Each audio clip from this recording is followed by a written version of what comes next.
श्री गणेशाय नमः। श्री गोपीजनवल्लभाय नमः।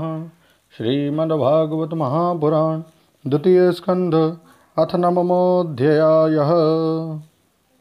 ब्रह्मा जी का भगवत धाम दर्शन और भगवान के द्वारा उन्हें चतुश्लोकी भागवत का उपदेश।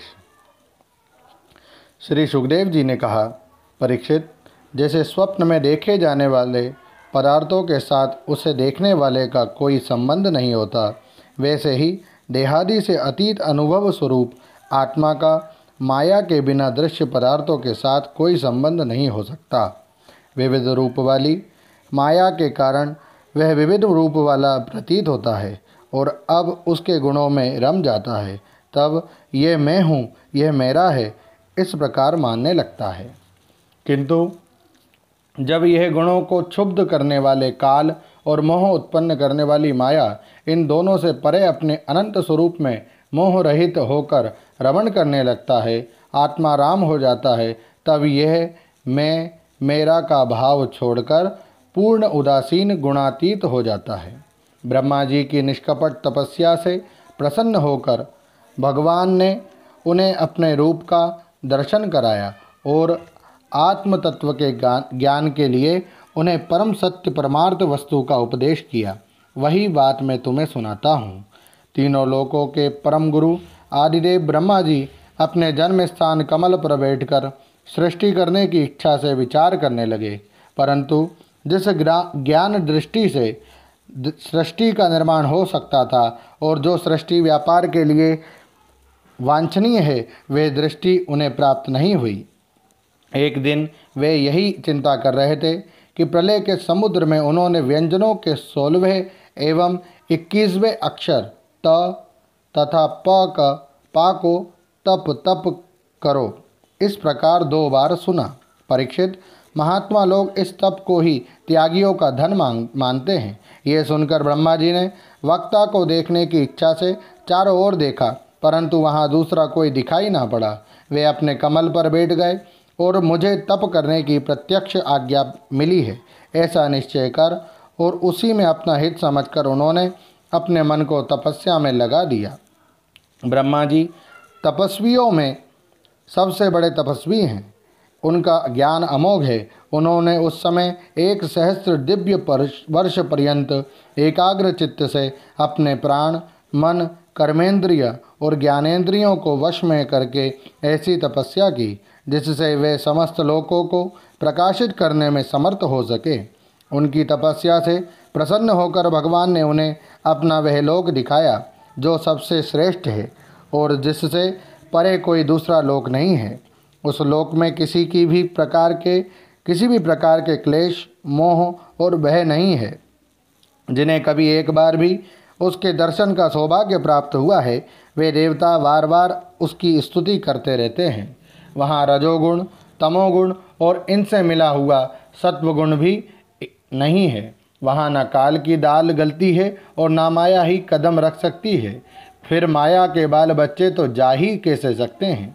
वहाँ भगवान के वे पार्षद निवास करते हैं जिनका पूजन देवता और दैत्य दोनों ही करते हैं। उनका उज्ज्वल आभा से युक्त श्याम शरीर शतदल कमल के समान कोमल नेत्र और पीले रंग के वस्त्र से शोभायमान है। अंग अंग से राशि राशि सौंदर्य बिखरता रहता है। वे कोमलता की मूर्ति है। सभी के 4 भुजाएं हैं। वे स्वयं तो अत्यंत तेजस्वी है ही, मणि जटित सुवर्ण के प्रभा में आभूषण भी धारण किए रहते हैं। उनकी छवि मूंगे, वैदूर्य मणि और कमल के उज्ज्वल तंतु के समान है। उनके कानों में कुंडल, मस्तक पर मुकुट और कंठ में मालाएं शोभायमान हैं। जिस प्रकार आकाश बिजली सहित बादलों से शोभायमान होता है, वैसे ही वह लोक मनोहर कमनियों के कांति से युक्त महात्माओं के दिव्य तेजों में विमानों से स्थान स्थान पर सुशोभित होता रहता है। उस वैकुंठ लोक में लक्ष्मी जी सुंदर रूप धारण करके अपनी विविध विभूतियों के द्वारा भगवान के चरण कमलों की अनेकों प्रकार से सेवा करती रहती हैं। कभी कभी जब वे झूले पर बैठकर अपने प्रियतम भगवान की लीलाओं का गायन करने लगती हैं, तब उनके सौंदर्य और सुरभि से उन्मत्त होकर भौरे स्वयं उन लक्ष्मी जी का गुणगान करने लगते हैं। ब्रह्मा जी ने देखा कि उस दिव्य लोक में समस्त भक्तों के रक्षक लक्ष्मीपति, यज्ञपति एवं विश्वपति भगवान विराजमान हैं। सुनंद नंद, प्रबल और अरहण आदि मुख्य मुख्य पार्षदगण उन प्रभु की सेवा कर रहे हैं। उनका मुख कमल प्रसाद मधुर मुस्कान से युक्त है। आँखों में लाल लाल डोरियां हैं। बड़ी मोहक और मधुर चितवन है। ऐसा जान पड़ता है कि अभी अभी अपने प्रेमी भक्त को अपना सर्वस्व दे देंगे। सिर पर मुकुट, कानों में कुंडल और कंधे पर पीताम्बर जगमगा रहे हैं। वक्षस्थल पर एक सुनहरी रेखा के रूप में श्री लक्ष्मी जी विराजमान हैं और सुंदर 4 भुजाएं हैं। वे एक सर्वोत्तम और बहुमूल्य आसन पर विराजमान हैं। पुरुष, प्रकृति, महतत्व, अहंकार, मन, 10 इंद्रिय, शब्दादि 5 तन्मात्राएं और पंचभूत, ये 25 शक्तियाँ मूर्तिमान होकर उनके चारों ओर खड़ी हैं। समग्र ऐश्वर्य, धर्म, कीर्ति, श्री, ज्ञान और वैराग्य, इन 6 नित्य सिद्ध स्वरूपभूत शक्तियों से वे सर्वदा युक्त रहते हैं। उनके अतिरिक्त और कहीं भी ये नित्य रूप से निवास नहीं करती। वे सर्वेश्वर प्रभु अपने नित्य आनंदमय स्वरूप में ही नित्य निरंतर निमग्न रहते हैं। उनका दर्शन करते ही ब्रह्मा जी का हृदय आनंद के उद्रेक से लबालब भर गया। शरीर पुलकित हो उठा। नेत्रों में प्रेमाश्रु छलक आए। ब्रह्मा जी ने भगवान के उन चरण कमलों में जो परमहंसों के निवृत्ति मार्ग से प्राप्त हो सकते हैं, सिर झुकाकर प्रणाम किया।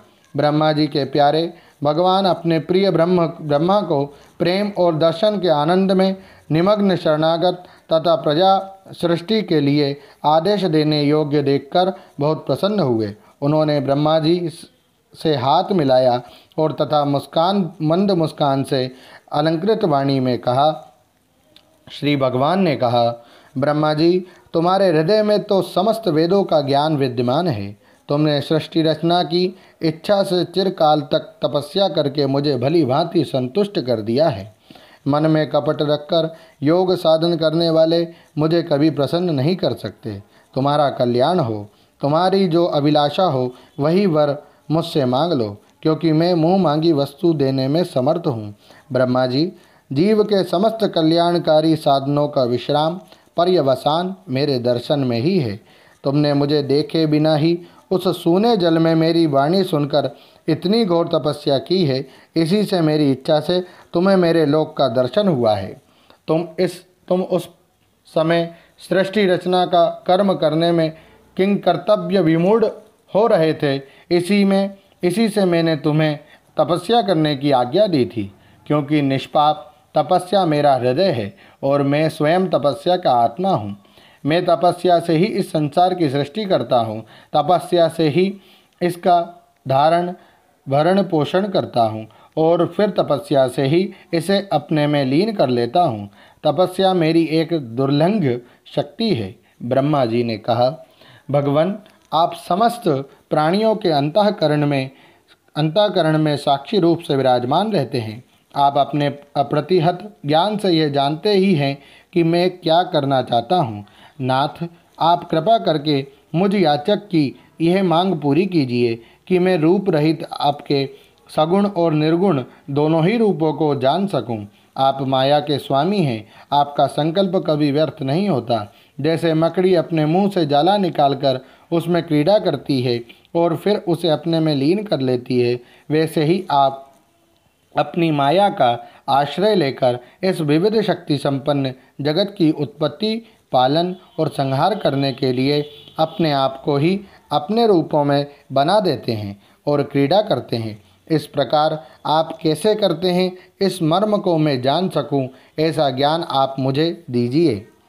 आप मुझ पर ऐसी कृपा कीजिए कि मैं सजग रहकर सावधानी से आपकी आज्ञा का पालन कर सकूं और सृष्टि की रचना करते समय भी कर्तापन आदि के अभिमान से बन ना जाऊं। प्रभो, आपने एक मित्र के समान हाथ पकड़कर मुझे अपना मित्र स्वीकार किया है। अतः जब मैं आपकी इस सेवा सृष्टि रचना में लगूं और सावधानी से पूर्व सृष्टि के गुण कर्मानुसार जीवों का विभाजन करने लगूं, तब कहीं अपने को जन्म कर्म से स्वतंत्र मानकर प्रबल अभिमान न कर बैठूं। श्री भगवान ने कहा, अनुभव, प्रेमा भक्ति और साधनों से युक्त अत्यंत गोपनीय अपने स्वरूप का ज्ञान मैं तुम्हें कहता हूँ, तुम उसे ग्रहण करो।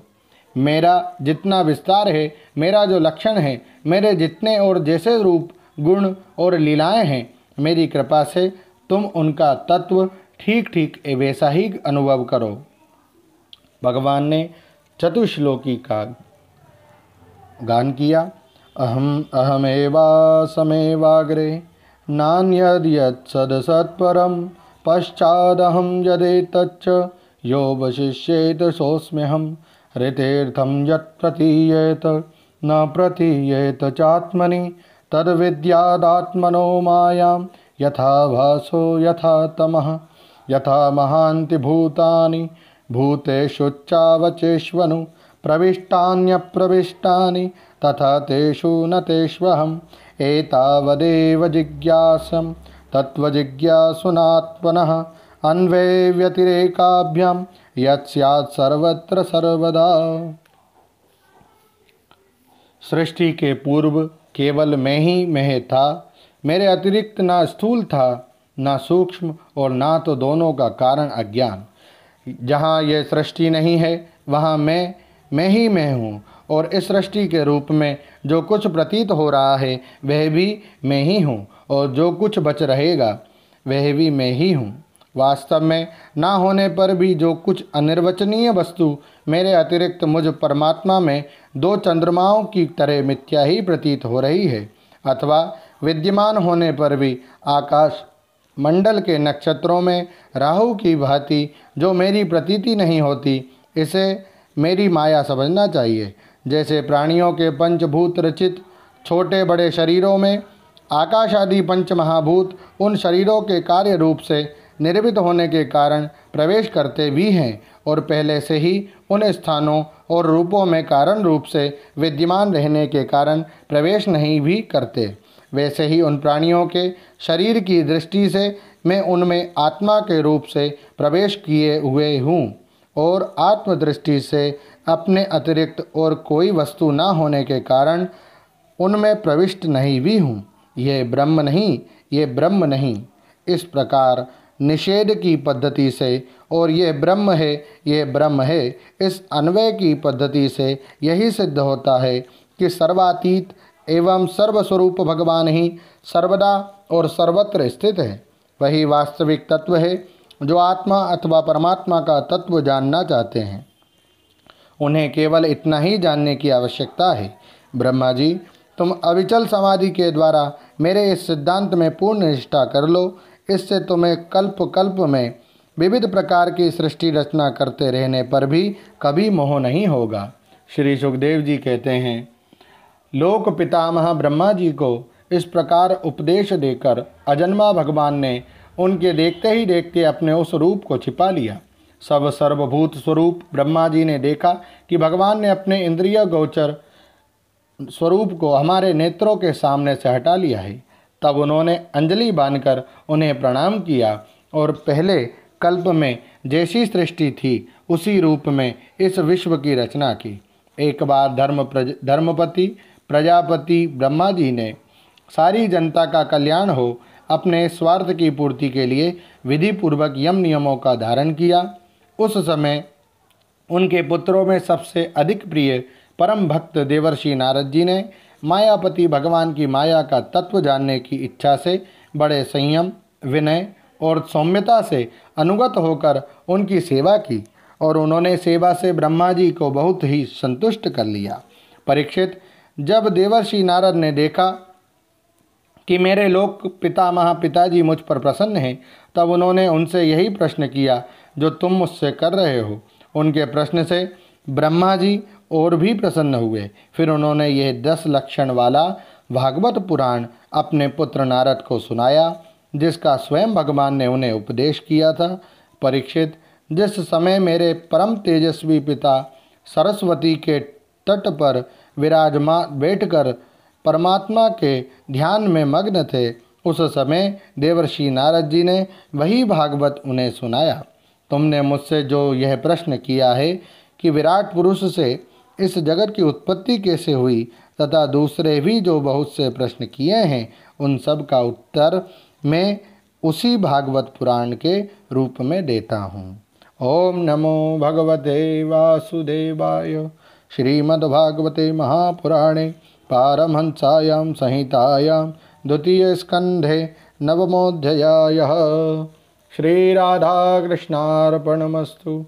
हरे नमः, हरे नमः, हरे नमः। जय श्री कृष्ण।